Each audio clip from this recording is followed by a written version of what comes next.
Fellow travelers, friends, welcome to the Dialogue Within. These are dialogues with myself and conversations with my friends. Most important of all, these are honest dialogues steeped in truth.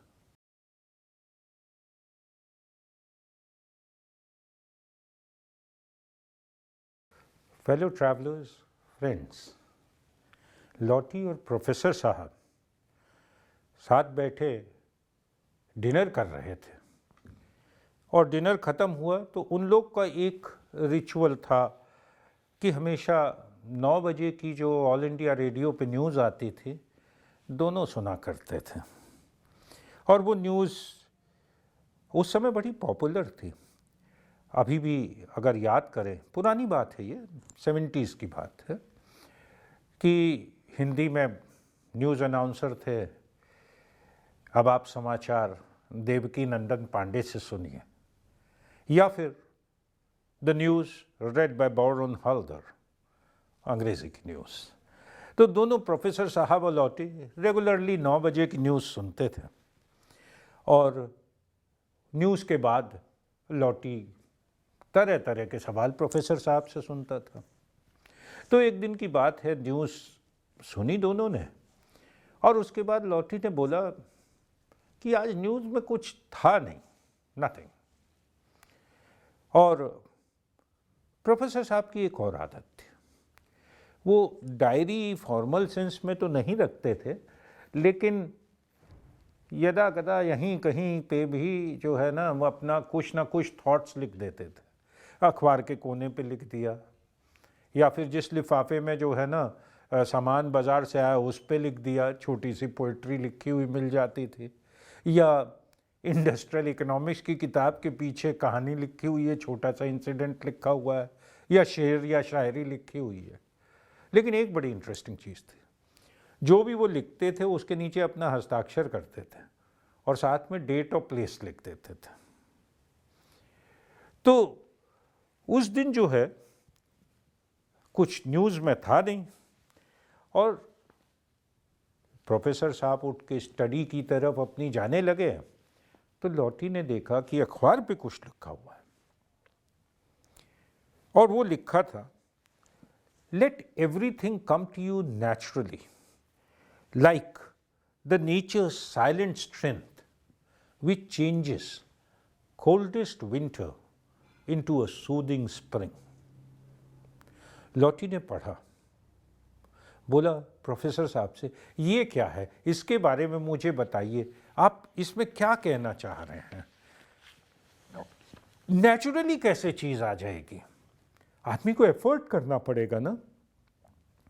तो professor साहब ने कहा, बेटा आज मैं थोड़ा थका हुआ हूँ, we'll discuss it some other day. तो खैर ये बात ख़त्म हो गई। कुछ दिन और बीते तो फुटबॉल मैच हो रहा था सेंट एडवर्ड स्कूल शिमला में। लॉटी वहीं पढ़ता था और वहाँ पे जैसे स्कूल में हाउसेस डिवाइड होते हैं वैसे ही हाउसेस डिवाइडेड थे।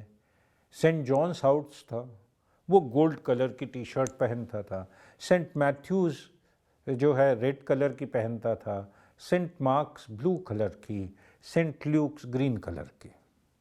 खैर फुटबॉल मैच हो रहा था gold house versus red house के बीच में और लॉटी रेड हाउस में थे और उधर से गोल्ड हाउस के जो है कैप्टन चार्ज करता हुआ फुटबॉल के साथ चला आ रहा था और लॉटी के पास पहुंचा। हर किसी को वो ड्रिबल पास करते हुए लॉटी ने डाइव लगाई टैकल करने के लिए, लेकिन बड़ी ही डेफ्टली कैप्टन ने गोल्ड हाउस के किनारे से ले गया और बूम गोल मार दिया।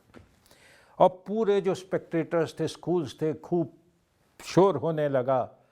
कैप्टन आया, लॉटी को बोला, कहाँ डाइव मारते हो? बॉल कहीं है, तुम कहीं और डाइव मार रहे हो। खैर डांटा उसने और खेल फिर शुरू हुआ।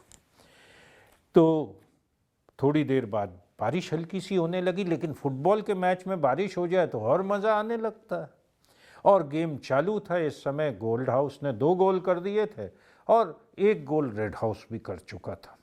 और पुनः जो है ना लॉटी ने देखा कि गोल्ड हाउस के जो प्लेयर्स हैं एकदम बुल्स की तरह चार्ज करते हुए चले आ रहे हैं उसकी तरफ, और उसने फिर से डाइव मारी और बॉल जो है हल्के से उसे छूती हुई पुनः गोल में चली गई।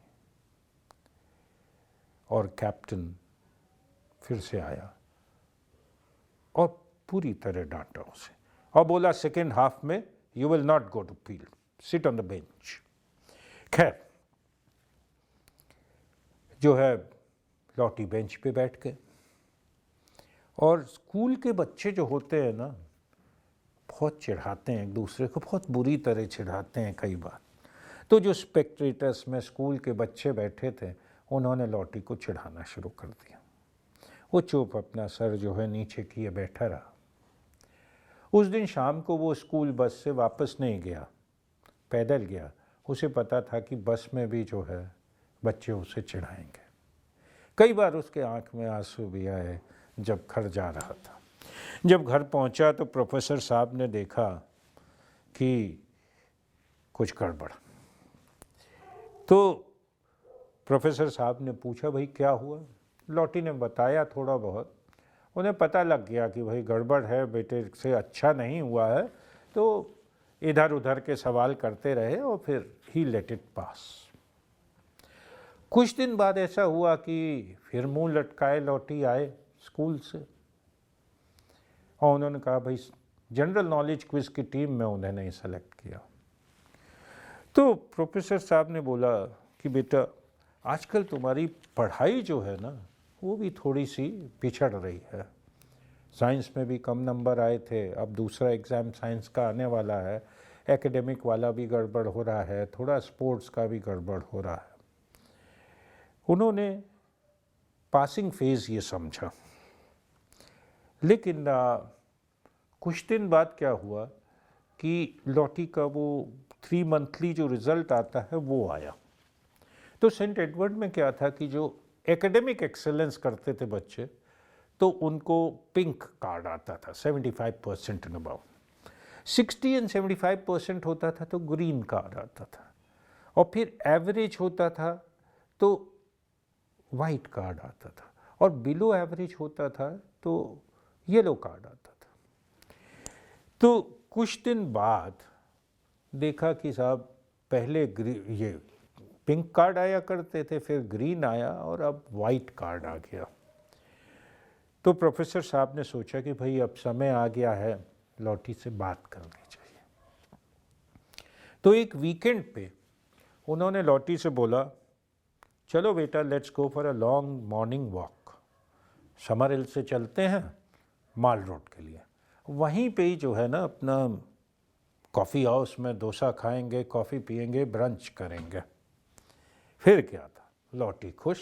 उन्हें तो इसमें बहुत मज़ा आता था क्योंकि वो जाते थे वहाँ कॉफ़ी हाउस में, कॉफ़ी का अरोमा, बढ़िया डोसा, कॉफ़ी में खूब सारी चीनी डालना, और वो जब कॉफ़ी पी ली उसके बाद चीनी भी थोड़ी सी कटर कटर खाने का मज़ा ही कुछ और था।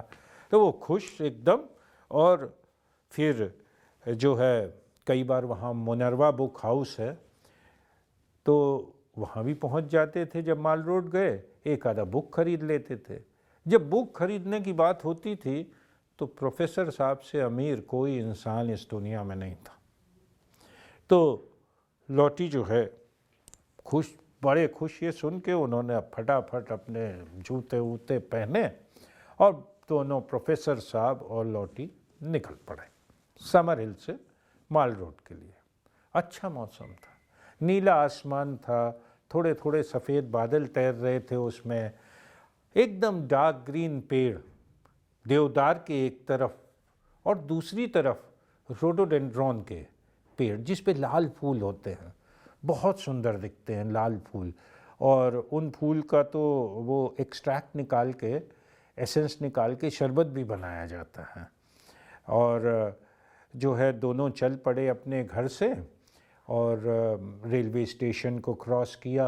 पुरानी एक सिमेट्री थी अनकेप्ट सी, उसको क्रॉस किया और पहुँचे पोस्ट ऑफिस के पास, समर हिल पोस्ट ऑफिस। वहाँ से जो है ना 2 रोड कटते हैं। जो कि दोनों जाती माल रोड की तरफ हैं, एक बालूगंज होती हुई एक दूसरी तरफ से।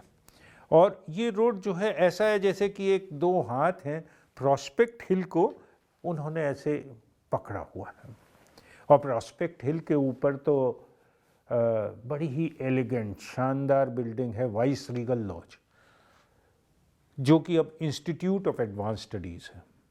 ये 1888 में बना था। इसका हर पत्थर खच्चर के द्वारा प्लेन से लेके आया गया था वहाँ पे इसे बनाने के लिए। खैर, दोनों ने जो है ये वो रोड ली जो कि क्वाइटर रोड थी, बालूगंज की साइड वाली नहीं, और चल पड़े आगे।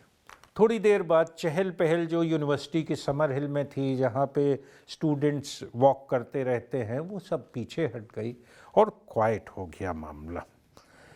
तो अब प्रोफेसर साहब ने धीरे से सब्जेक्ट ब्रोच किया, लौटी से बोला, बेटा आप अपनी पढ़ाई में पिछड़ रहे हो, क्या सोचा है?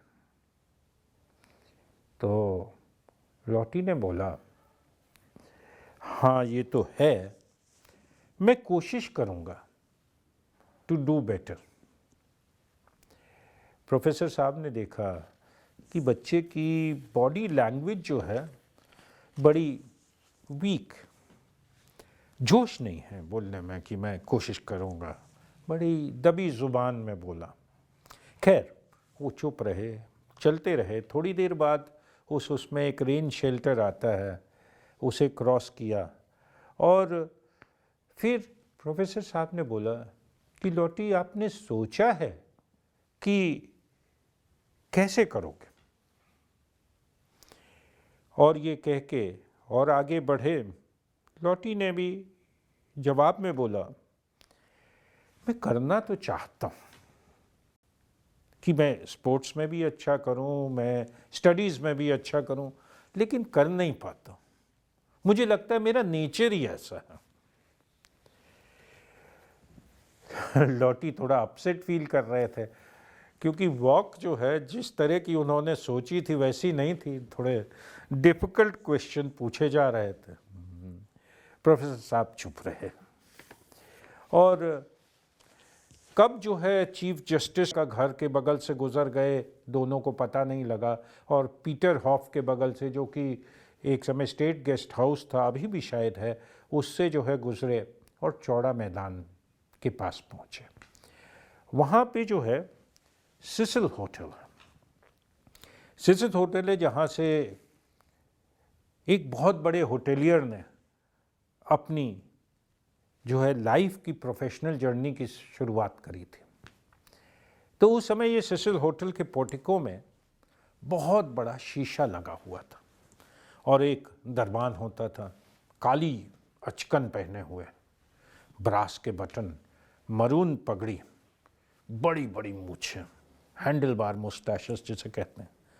समय समय पे वो जो है ना उस शीशे को पोंछता था, और जो भी लोग जाते थे, बड़ा शीशा था, तो जो सड़क से गुजरते थे सभी नेचुरली शीशे में अपने आप को देखते थे। लौटी और प्रोफेसर साहब भी शीशे के सामने से गुजरे, दोनों ने देखा। प्रोफेसर साहब ने बोला, देखो हम दोनों शीशे में दिख रहे हैं ना? बोले हाँ। तो शीशा जिस तरह से आदमी को रिफ्लेक्ट करता है, ह्यूमन बीइंग भी एक मिरर है। लौटी ने बोला, वो कैसे? बोला कि जो आपके अंदर का होता है, प्रोफेसर साहब ने कहा, जो आपके अंदर का होता है वो ह्यूमन बीइंग अपने काम में, कर्म में, अपनी वाणी में, सब में रिफ्लेक्ट करता है। खैर, उसके बाद क्या हुआ कि प्रोफेसर साहब ने बोला कि आपने तो कुछ दिन पहले मेरे से पूछा था कि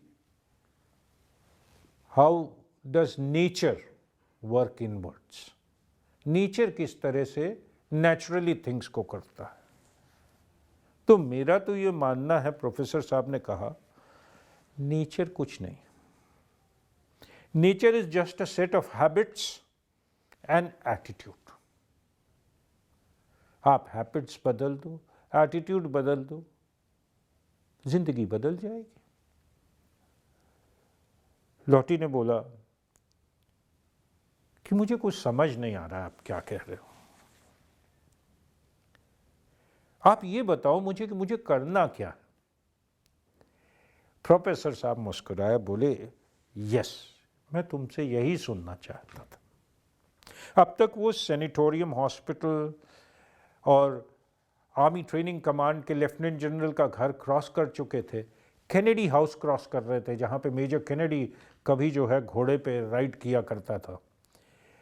और प्रोफेसर साहब ने बोला कि यही मैं सुनना चाहता था कि करना क्या है, और कुछ ज़्यादा नहीं करना।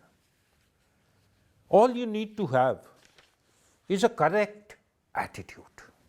और उन्होंने करेक्ट एटीट्यूड बहुत ही स्ट्रेस करके बोला। उसके बाद जो है ये लोग चलते चलते माल रोड पहुंच चुके थे। माल रोड बड़ी इंटरेस्टिंग जगह है। जब आप टेलीग्राफ ऑफिस की तरफ से माल रोड पे एंटर करते हैं तो एक रोड नीचे जाती है लोअर बाज़ार की तरफ और दूसरी माल रोड पे। माल रोड तो एक मतलब गुलदस्ता है कलर्स का। वहाँ पे आपको हिमाचल के लोग मिलेंगे ट्रेडिशनल कपड़े पहने हुए। आपने वो हिमाचली टोपी देखी होगी ना, गोल, अगर उसमें हरा है यहाँ तो इसका मतलब ये अपर हिमाचल से हैं। और हरे के साथ एक हैकल लगा होता है जो पेड़ की छाल का बनता है, वो अगर लगा हुआ है तो और ऊपर से। फिर एक टोपी होती है गोल कलरफुल जिसमें रेड ऑरेंज इस तरह के कलर्स का पैटर्न होता है, ये कुल्लू व मनाली साइड की है। इसके अलावा अगर आप माल रोड पे जाएं तो ट्रेडिशनल ड्रेस के अलावा आपको मॉडर्न ड्रेस में पहने हुए लोग मिलेंगे, jeans, T shirt, long coats, scarfs, और दुनिया के हर कोने के लोग। टूरिस्ट टाउन है ना, देश के कोने कोने के लोग। आपको वहाँ तमिलियन मिल जाएंगे मुस्कुराते हुए, या बंगाली मिल जाएंगे मंकी कैप लगाए हुए चाय पीते हुए। तो एक सोशोलॉजिस्ट की डिलाइट है माल रोड। लॉटी और प्रोफेसर साहब माल रोड एंटर किए और डेविकोज रेस्टोरेंट है वहाँ उसे क्रॉस किया। डेविकोज रेस्टोरेंट पता नहीं अब है कि नहीं है। उस समय वहाँ पे जो है शाम को बॉलरूम डांस हुआ करता था। लेडीज़ वो लॉन्ग हील की सैंडल क्या बोलते हैं उन्हें, स्टिलेटो और गाउन पहन के, और मैंने एकदम बढ़िया क्रीज वाले सूट और टक्सीडोज पहन के जाते थे और वहाँ शाम को डांस होता था। खैर, उससे आगे लॉटी और प्रोफेसर साहब निकले और कॉफ़ी हाउस की तरफ घुसे। जब वो घुसे कॉफ़ी हाउस में, एकदम से अरोमा कॉफ़ी का उन लोग को हिट किया। तो घुसते हुए प्रोफेसर साहब ने बोला, लॉटी बेटा, अगर इंसान जीवन में करेक्ट एटीट्यूड डेवलप कर ले तो जीवन की नैया पार लग जाती है। ये सारा खेल ही जीवन का एटीट्यूड का है। ये कहते हुए वो घुसे। भीड़ थी थोड़ी कॉफ़ी हाउस में, तो नेगोशिएट कर रहे थे अपना रास्ता। चलते चलते रास्ते में अंदर, तो लॉटी ने पूछा प्रोफेसर साहब से, ये एटीट्यूड है क्या? खैर, दोनों गए, कोने की एक सीट उन्हें मिल गई, टेबल, उस पर बैठ गए। और प्रोफेसर साहब बोले कि एटीट्यूड दो चीज़ है।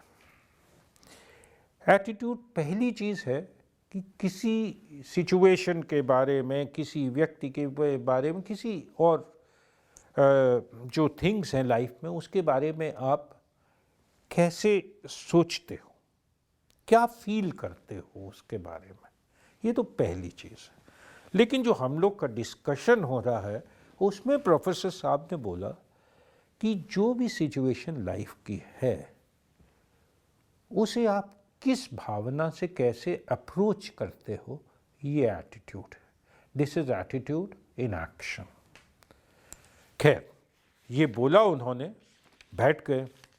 देखा कि लॉटी का माइंड जो है सोच रहा है जो उन्होंने बोला है। प्रोफेसर साहब चुप।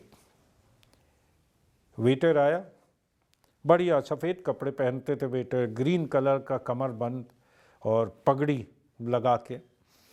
तो वेटर को भाई उन लोग ने अपना ऑर्डर दे दिया, डोसा का, कॉफ़ी का और सब। और लॉटी सोच रहा था जो एटीट्यूड के बारे में प्रोफेसर साहब ने उसे बोला था। थोड़ी देर बाद प्रोफेसर साहब ने देखा कि लॉटी का फेस रिलैक्स हुआ, एज इफ कि उसे कुछ समझ आया जो उन्होंने बोला है। तो प्रोफेसर साहब ने मुंह जो उसकी तरफ देखा और आंख के इशारे से पूछा, हाँ बोलो। तो लॉटी ने कुछ बोला नहीं और इतने में जो है वेटर डोसा ले आया और दोनों डोसा खाने लगे। क्योंकि समर हिल से माल रोड करीब 6 किलोमीटर है और अच्छी खासी जो है ना वॉक है, तो भूख तो लगी जाती है। दोनों ने अपना अटैक किया, डोसा खाने लगे। थोड़ा सा जब खा लिया डोसा तो प्रोफेसर साहब ने बोला कि बेटा आपका पढ़ाई और स्पोर्ट्स के प्रति क्या एटीट्यूड है?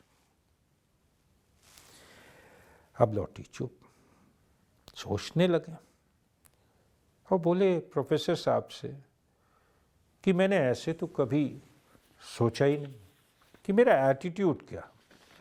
ये सुनते ही प्रोफेसर साहब एक्साइट हो गए एकदम, और धार से हाथ मारा टेबल में, बोला there you are my son, there you are, this is what is required, you need a attitude. और वो जब उन्होंने ऐसे हाथ मारा, सारी प्लेट और वो हिली, कुछ लोग टेबल की तरफ भी देखने लगे जहाँ ये दोनों बैठे थे। और प्रोफेसर साहब ने बोला क्योंकि बेटा आपका कोई एटीट्यूड नहीं है, इसलिए आप अच्छा नहीं कर पाते हो पढ़ाई में या स्पोर्ट्स में, you need a correct attitude. तो लॉटी ने कहा कि करेक्ट एटीट्यूड क्या होगा? तो प्रोफेसर साहब ने बोला correct attitude is to do excellence in everything you approach in life. Excellence. Excellence क्या है? Putting your best foot forward is excellence. तो प्रोफेसर साहब ने कहा pursue excellence in everything in life. जो भी परिस्थिति हो उसमें जो भी बेस्ट पॉसिबल हो वो करना होता है। और उसके बाद पुनः जो है वो अपना कॉफ़ी की सिप ली और पीछे रिलैक्स करके, जैसे कि जो उन्हें बच्चे को बोलना था उन्होंने बता दिया। तो उस शाम लॉटी जब घर पहुंचा और अपना साइंस के एग्ज़ाम के लिए पढ़ने लगा, तो पहले उसने सारी बात याद करी जो सुबह प्रोफेसर साहब के साथ हुई थी, लविंगली अपनी पेंसिल को शार्पन किया और उसके बाद साइंस के एग्ज़ाम के लिए बायोलॉजी का था, ह्यूमन सेल का डायग्राम बनाना शुरू किया। और जैसे जैसे डायग्राम बनाता गया बड़ी लविंगली, बड़े एटीट्यूड के साथ, ये राइबोसोम है, इसका क्या फंक्शन है, ये न्यूक्लियस है, इसका क्या फंक्शन है, ये गोल्गी बॉडी है, इसका क्या फंक्शन है, या माइटोकॉन्ड्रिया है, इसका क्या फंक्शन है। ये करते हुए उसने एक तरह से जब सेल बनाई अपनी किताब में, उसे लाइव कर दिया। उसके बाद जब उसने टेक्स्ट पढ़ा उसी के बारे में, तो उसे लगा कि उसकी जो टेक्स्ट में लिखा है उसे ऑलरेडी आता है। जब सेल बनाई थी उस समय उसने उसके बारे में रिफ्लेक्ट कर लिया था, पढ़ लिया था। उस रात डायरी में लॉटी ने लिखा, in life I will have an attitude of excellence in all things I do. और बड़े धीरे से अच्छे से ये डायरी में लिखा, डेट लिखी। और 3 महीने बाद प्रोफेसर साहब स्टडी में बैठे थे और टेबल पे उन्होंने देखा क्वाइटली लॉटी ने रख दिया था अपना रिपोर्ट कार्ड, जो कि पिंक कलर में था, एकेडमिक एक्सीलेंस का। प्रोफेसर साहब ने कार्ड देखा बेटे का, एकेडमिक एक्सीलेंस का, मुस्कुराए, चकल किए, टेबल पे उंगली ऐसे ऐसे करे और अपने आप में खुश हुए। Fellow travelers and friends, always pursue excellence in life. Peace and joy to you. Smiles and cheers to you.